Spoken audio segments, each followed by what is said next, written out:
Good morning, good afternoon, good evening. It is time for the Classic Guitar Rock Daily Update. And I want to add some things to something we talked about yesterday. We talked about the Beatles releasing the last new song from the Beatles came out yesterday, Now and Then. And I didn't pan it. I wouldn't say I panned it. I would just say that it's not the best song, right? Obviously, they're dealing with a demo that John Lennon had made before he passed away. And so obviously that constrains you somewhat. You've got to stick with that source material. But I have to come back and add some context or in light of new information. This morning I watched the video that Peter Jackson has created to go along with this new song.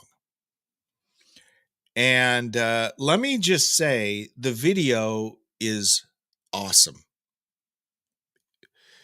And because the video is so awesome, as I watched the video a couple times, it elevates the song for me as well, because they're kind of connected, right? And hearing the lyrics and the video, and I mean, it's a masterful video. So if you have not seen the video for the new Beatles song Now and Then, go watch it. Very, very powerful video and sentimental, sad and happy all at the same time.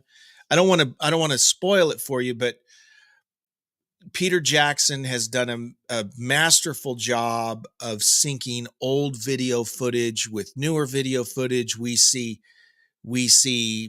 George in the video from, he died in 2002 or sometime around there. So it was after 94 or 95. I can tell it's not from the mid 90s sessions because his hair's different. He's got long hair, a long beard. So probably late 90s or whatever. And it's just, there are scenes where you see Paul now, and then it's synced with video of him as a younger man. You see John, and it's all edited in such a way to where it looks real time, that you see John Lennon and George it's just a really powerful, cool video. So again, yesterday, the song on its own, I didn't think it was a great song. I thought it was kind of cool that it's the Beatles, right? I mean, you got to go check it out. But you pair that song with the video, very moving. It's just a great, wonderful video. So I would highly recommend that you go watch the video. It's great. It's just a really good video. All right. From the Deep Pockets file, a second woman has accused Steven Tyler of sexual assault and filed a lawsuit against the Aerosmith singer on Thursday, which is today. So this is ripped from the headlines. So finally, after 48 years, this woman has had the courage to come forward and accuse Steven Tyler of sexual assault.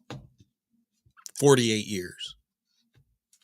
I won't ask the question, why did it take 48 years? That would be insensitive of me to ask the question why she's waited 48 years.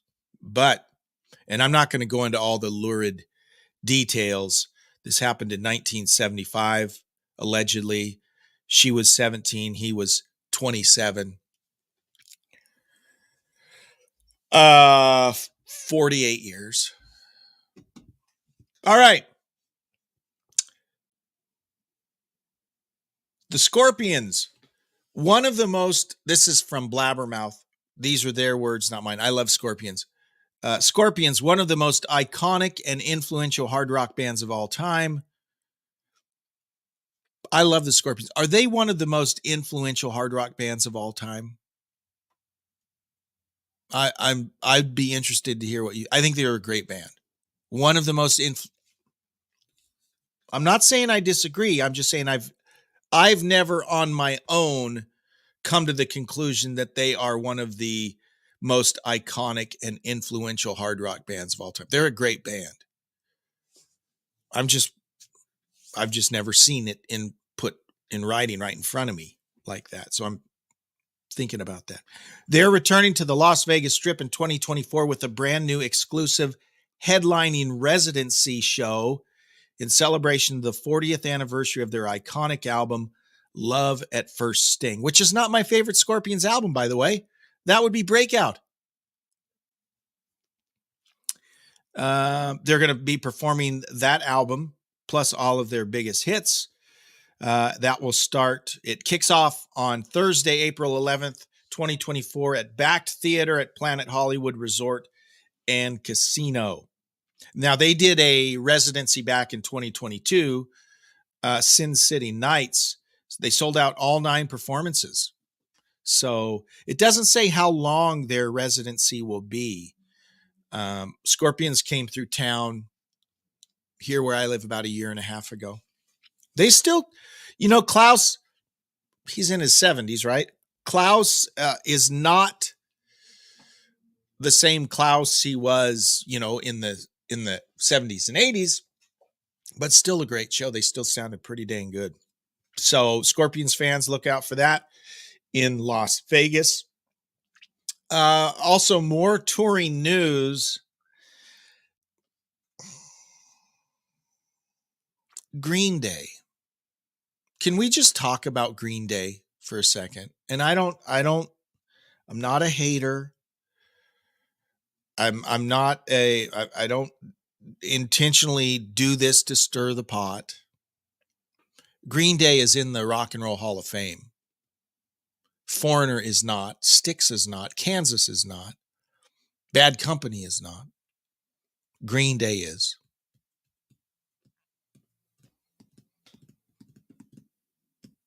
What do you think?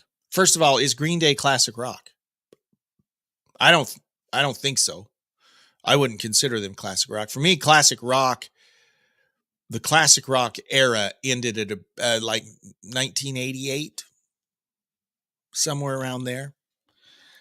So by my definition, I don't know. I don't think 90s music is classic rock, just from a technical, clinical standpoint. I don't understand Green Day. I don't dislike them. They've got some catchy tunes. I play in a dad band, and we play a few Green Day tunes. They take about 3 minutes to learn. You listen to the song one time, you know it. Not that songs have to be super complicated to be good. I mean, they've got some catchy tunes. But I think every high school in the U.S. has a band as good as Green Day. I don't get it. I don't get it. Help me understand. Just someone help me understand Green Day. I will say this. They are the luckiest band in the world. Nothing against, they might be great guys. I don't know. Like I said, they got some catchy songs, but there's this expression, right? Being at the right place at the right time, Anyways, why am I saying this? Well, they're about to kick off a big tour. A big tour. Rancid is going to be with them. Smashing Pumpkins, so it's going to be a big deal. You can go out and check out Green Day. But I'm just throwing it out there. Someone help me understand the Green Day popularity. Again, I don't dislike them. I don't get it.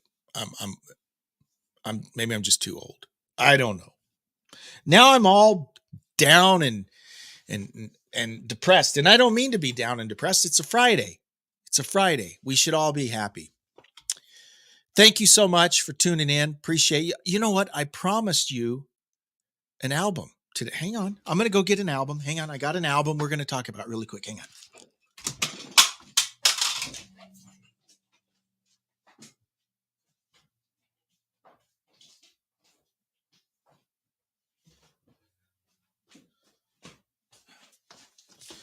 All right. Okay. Remember, my commitment to you, the home viewer, is that we will talk about a great album at the end of every episode of the Classic Guitar Rock Daily Update. And today is no different. I have for you, this is not a rarity. I mean, this is an album many of us are familiar with, but an underrated album, one that should have been bigger, one that should be held up as one of the great albums of the classic rock era. It's this little guy. The debut Montrose album from 1973. This album is about 10 years ahead of its time. Of course, we got Sammy Hagar. That's where Sammy got his start. Ronnie Montrose, really an influential guitarist. He was doing things in 1973 that very few other guitar players were doing. And I really think a lot of the late 70s Van Halen was a huge fan of Ronnie Montrose. Schenker, Ronnie Montrose really, he was a big deal. Now, the only bad thing about this album is, again, 4 sweaty guys standing around with no shirts on. And this became a theme, right? Orleans, the infamous Orleans album cover, again, 5 or 6 sweaty guys, uglier than these guys, all standing around with no shirts on. I don't know. I don't know what that was about. However, and it's even worse on the back. But don't let that fool you. Don't let that dissuade you from listening to, enjoying, and loving this album, because it is a phenomenal album. Every cut, one of my favorite songs of all time, and one of the coolest songs of all time, which should be a classic rock radio staple. I mean, we hear Bad Motor Scooter, we hear Rock Candy, and those are great.